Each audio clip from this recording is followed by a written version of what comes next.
Aglaonema बहुत ही खूबसूरत रंग बिरंगी पत्तियों वाला इंडोर एयर प्योरीफाइंग प्लांट है जो नर्सरी में काफ़ी महंगा मिलता है। और जब हम इसे घर पे लेके आते हैं और मिट्टी में लगाते हैं तो ज़्यादातर ये पौधा ख़राब हो जाता है। तो आज आपसे एक सॉइललेस मीडिया शेयर कर रही हूँ जिससे आपका पौधा कभी ख़राब नहीं होगा। तो हेलो फ्रेंड्स, मैं रश्मि स्वागत करती हूँ आप सबका निर्मेज गार्डन में। सबसे पहले आप मेरे जो एग्लोनिमा है उसका रिज़ल्ट देख लीजिए, उसका ग्रोथ देख लीजिए, जो कि सॉइललेस मीडिया में लगा हुआ है। और इसे लगाए हुए मुझे 8 महीने जितना टाइम हो गया है और ये अभी तक बहुत अच्छी तरह से ग्रोथ कर रहा है।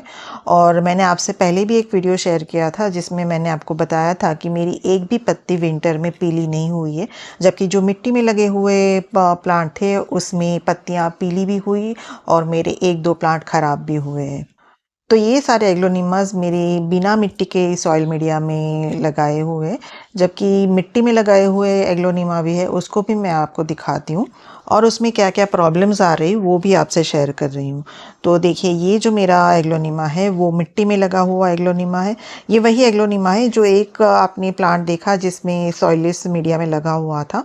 एक ही प्लांट में से मैंने अलग अलग किए थे, एक को सॉइललेस मीडिया में रखा और दूसरे को मैंने मिट्टी में ही लगा रहने दिया। तब जो मिट्टी में लगा हुआ प्लांट है उसमें देखिए सनबर्न भी हो रहा है और उसमें पत्तियां हैं वो पीली भी हो रही है, जबकि जितने भी मेरे एग्लोनिमा सॉइललेस मीडिया में लगे हैं उसमें एक भी पत्ती है वो पीली नहीं हुई है। क्योंकि एग्लोनिमा है वो ज़्यादातर ओवर वाटरिंग की वजह से ख़राब होता है।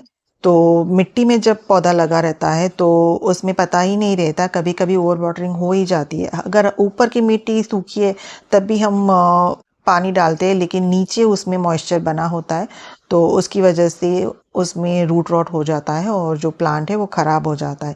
जबकि जो सॉइल लेस मीडिया में आपको बता रही हूँ उसमें ओवर वाटरिंग का खतरा ही नहीं रहेगा। अब देखिए, ये जो प्लांट है ये भी एग्लोनिमा की वैरायटी है, लेकिन अगर ये प्लांट ख़राब होता है तो उसमें हमें इतनी दिक्कत नहीं आती क्योंकि ये 20 रुपये या 30 रुपये में ही मिल जाता है। लेकिन ये पौधे जो कि नर्सरी में काफ़ी महंगे मिलते हैं, अगर ये पौधा ख़राब होता है तो बहुत दुख होता है। इसलिए प्रीफर करें कि आप सॉइललेस मीडिया में लगाएं तो आपका एक भी पौधा ख़राब नहीं होगा, क्योंकि इसमें ओवर वाटरिंग का ज़रा सा भी खतरा नहीं रहेगा। अब मैं आपको दिखाती हूँ कि मेरे 2 प्लांट ऐसे हैं जिसे मुझे रिपोर्ट करना है। ये दोनों प्लांट मैं नर्सरी से लाई थी जो कि मिट्टी में लगे हुए हैं। तो अब मैं इसे निकाल के सॉइललेस मीडिया में लगाने वाली हूँ। तो चलिए, अब हम इसे मिट्टी में से निकाल लेते हैं और इसे नया सॉइल मीडिया देते हैं। तो पहले इस पौधे को गमले में से निकालते हैं। तो क्योंकि ये मिट्टी और इसमें कोकोपीट भी मिला हुआ होता है और मैंने इसमें पानी भी नहीं दिया था, तो तुरंत ही जैसे ही थोड़ा सा टैप किया तुरंत ही सारी मिट्टी और कोकोपीट निकल के आ गया। तो देखिए, इस तरह से इसकी जड़ें अच्छे से उसमें रूट आई हुई है। और उसके बाद आप पौधे को साफ़ कर लीजिए, जितनी भी ख़राब पत्तियां हो रही है उसे निकाल लीजिए और उसके बाद तुरंत ही आप उसे पानी में डाल दीजिए। अब चलिए, इसी तरह से दूसरा प्लांट भी हम मिट्टी में से निकाल लेते हैं, लेकिन इसे निकालने में मुझे थोड़ी सी दिक्कत हुई। इसमें भी मैंने 3-4 दिन से पानी नहीं दिया हुआ था, लेकिन जब मैंने उसे निकाला तो उसका रूट बॉल था वो बहुत ही हार्ड था। तो इसमें कोकोपीट नहीं मिली हुई थी, सिर्फ मिट्टी में लगा हुआ प्लांट था और पता नहीं ये क्या था, बहुत ही हार्ड जैसा, कुछ पत्थर जैसा था। तो ये लाल मिट्टी तो ऊपर की है, लेकिन ये जो पीली मिट्टी आपको दिखाई दे रही है वो पता मुझे भी नहीं मालूम है कि वो क्या है। मिट्टी ही होगी शायद। तो अगर इस तरह से पूरा प्लांट मिट्टी में लगा हुआ हो तो हमें बहुत ज़्यादा ज़ोर से सारी मिट्टी नहीं निकालनी होती है। अगर हल्की हल्के हाथों से जो मिट्टी निकलती है उसे ही आप निकालें, नहीं तो जो इसकी जो रूट होती है वो ख़राब हो सकती है, टूट सकती है। इसलिए जितनी भी मैंने मिट्टी हल्के हाथों से निकली उतनी निकाली। उसके बाद इस सारे रूट बॉल को मैंने पानी में रख दिया ताकि इसमें जो भी मिट्टी है वो सारी पानी में घुल जाएगी और हमारा रूट बॉल है वो पूरी तरह से क्लीन निकल के आएगा। तो चलिए, जब तक इसमें से मिट्टी निकल रही है तब तक मैं आपसे जो सॉइललेस मीडिया है वो शेयर कर रही हूँ। तो देखिए, ये सारी चीज़ें हैं जो हमें सॉइललेस मीडिया में लगेगी और ये सारी वही चीज़ें हैं जो हम अपने गार्डन में यूज़ करते हैं। तो उसमें सबसे पहले है वर्मी कंपोस्ट। आप वर्मी कंपोस्ट के बदले लीफ कंपोस्ट भी ले सकते हो। तो वर्मी कंपोस्ट लिए जो है बाइंडिंग का काम करेगी। उसके साथ ही मैंने लिया है राइस हस्क। यानी कि धान की भूसी जो हमारी जो सॉइल मीडिया है उसमें थोड़ा सा मॉइस्चर होल्ड करके रखेगी ताकि उसमें मॉइस्चर की कमी ना हो। उसके अलावा मैंने लिए हैं चारकोल के टुकड़े। चारकोल के टुकड़े को मैंने छोटे छोटे पीसेस में तोड़ लिया है और हम इसे यूज़ करेंगे। इसे लेने का मकसद है कि इसमें हमारे जो प्लांट है उसमें ज़रा सा भी फंगल इन्फेक्शन नहीं होगा, रूट रॉट का खतरा नहीं रहेगा। उसके अलावा चारकोल मिलाने से ड्रेनेज अच्छा बनेगा और एरेशन अच्छा होगा और इसकी वजह से रूट की ग्रोथ है वो अच्छी होगी। इसमें बहुत सारे वैसे ज़रूरी न्यूट्रिएंट भी होते हैं जो प्लांट को बहुत फ़ायदा पहुंचाते हैं और टॉक्सिन को भी दूर करता है। तो ओवरऑल ये एक कंडीशनर की तरह काम करता है जो कि हमारे प्लांट की ग्रोथ को अच्छा बनाती है। उसके बाद मैंने लिया है ये ब्रिक के टुकड़े, जो ईंट होती है उसके छोटे छोटे टुकड़े मैंने लिए हैं। इसके अलावा आप सिंडर भी यूज़ कर सकते हो, लेकिन इसमें माइक्रो न्यूट्रिएंट होते हैं जैसे आयरन, जिंक, मैंगनीज, कॉपर। तो ये अपने पौधों को बहुत फ़ायदा पहुंचाते हैं और वाटर भी रिटेन करते हैं। तो जब भी हमारे प्लांट को मॉइस्चर की ज़रूरत होगी तो इसमें से वो ले सकता है। उसके बाद मैंने लिया है ये कोको चिप्स। जो नारियल के छिलके होते हैं उसी को मैंने छोटे छोटे पीसेस में काट लिया है। जब हम इस तरह से चिप्स के रूप में नारियल के छिलके लेते हैं तो वो मॉइस्चर तो रिटेन करते हैं लेकिन बहुत सॉगी नहीं होते। अगर हम कोकोपीट लेंगे तो कोकोपीट बहुत ही ज़्यादा मॉइस्चर होल्ड करता है और जो हमारा मीडिया है वो बहुत ज़्यादा सॉगी हो जाएगा। तो इसलिए हम कोकोपीट नहीं ले रहे, कोको चिप ले रहे हैं। और क्योंकि हमने मिट्टी नहीं ली है तो जो भी चीज़ हम ले रहे हैं वो सारी चीज़ ऐसी है जो मॉइस्चर को रिटेन करती है। उसके बाद जो चीज़ ली है वो है ये नीम खली। नीम खली एक ऑर्गेनिक फर्टिलाइज़र होता है जो कि हमारे प्लांट के लिए बहुत फ़ायदेमंद होता है और ये हमारे पौधों को फंगल इन्फेक्शन से भी बचाएगी। इसलिए नीम खली है और थोड़ा सा बोन मिल लिया है जो कि एक फॉस्फोरस का अच्छा स्रोत होता है जिससे पौधों की रूट सिस्टम अच्छी होती है। और उसके अलावा लास्ट में थोड़ा सा मैंने साफ फंगीसाइड लिया है।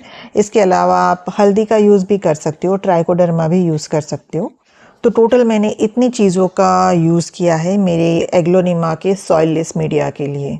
अब इन सब का रेशियो कितना लेना है तो आप कोई भी कंटेनर या कटोरा ले लीजिए जिससे आप नाप कर सके। मैंने ये छोटा सा गमला लिया है जिसके मैं दो दो गमले भर के सारी चीज़ लगा रही हूँ। मैंने यहाँ पे 2 गमले वर्मी कंपोस्ट लिया है। उसके बाद मैं 2 गमले भर के ही राइस हस्क ले रही हूँ। साथ ही में नारियल के छिलके जो है उसके जो टुकड़े लिए हैं, कोको चिप जो है उसको भी मैंने उसी मात्रा में लिया है। उसके भी मैंने 2 कंटेनर डाले हैं। साथ ही में ईंट के जो टुकड़े हैं उससे भी मैंने 2 गमले भर के लिए हैं।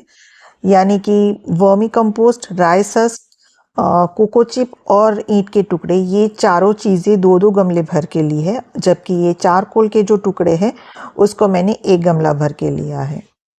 अब ये है बोन मिल, जिसे मैंने इतनी सॉइल मीडिया में 3 से 4 चम्मच लिया है और नीम खली को मैंने इससे डबल लिया है।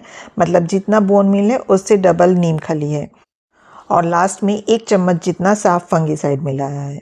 अब इन सारी चीज़ों को अच्छी तरह से मिक्स कर लेंगे और हो गया हमारा एग्लोनिमा का सॉइल मिक्स रेडी। मैं इसमें एक चीज़ मिलाना भूल गई थी, वो है ये सीवीड ग्रैन्यूल। ये ऑप्शनल है, अगर आपके पास ना हो तो भी चलेगा, लेकिन अगर आपके पास हो तो ज़रूर डालें। इससे हमारे प्लांट में माइक्रोन्यूट्रिएंट की कमी नहीं रहेगी। इसे लगाने के लिए मैंने 6 इंच के गमले लिए हैं और जिसमें आप देख सकते हो बहुत सारे नीचे होल है। इस तरह के होल होने चाहिए ताकि जब भी हम प्लांट में पानी दें तो तुरंत ही पानी ड्रेन आउट हो जाए।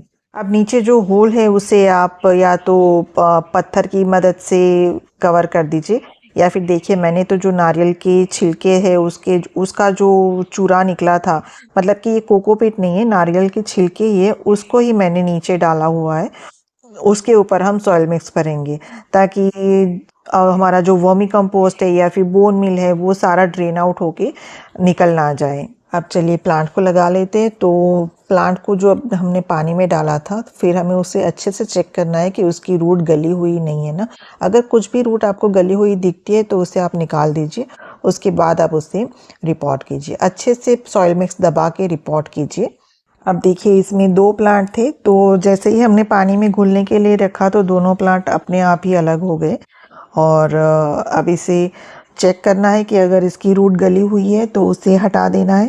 पूरे प्लांट को अच्छी तरह से क्लीन करना है, उसके बाद ही रिपोर्ट करना है। अच्छे से दबा के हमें सॉइल मीडिया भरना है, नहीं तो जो प्लांट है वो अच्छी तरह से स्टेबल नहीं रहेगा। और हमने जो मीडिया यूज़ किया है वो इस तरह का है कि उसमें मॉइस्चर रिटर्न रहता है। आप जैसे ही पानी डालोगे ना तो पूरा का पूरा पानी नीचे तुरंत ही बह बह जाएगा, तुरंत ही ड्रेन आउट हो जाएगा। तो जितनी भी चीज़ें हैं वो सारी मॉइस्चर रिटेन करती है, तो प्लांट को मॉइस्चर की कमी नहीं रहेगी। तो इस तरह से अगर ओवर वाटरिंग भी होती है ना तो भी आपका प्लांट कभी ख़राब नहीं होगा। हमने इसमें मिट्टी नहीं मिलाई है, तो मिट्टी ना मिलाने की वजह से इसमें मॉइस्चर तो है लेकिन जो मीडिया है वो सॉगी नहीं होगा, उसकी वजह से जो हमारा प्लांट है वो भी ख़राब नहीं होगा। उम्मीद है आप सबको वीडियो पसंद आया होगा। अगर वीडियो ज़रा सा भी यूज़फुल लगा है तो प्लीज़ लाइक कमेंट शेयर कीजिए, और चैनल पर पहली बार आया है तो बेल आइकन प्रेस करके सब्सक्राइब भी कर लीजिए। Thank you.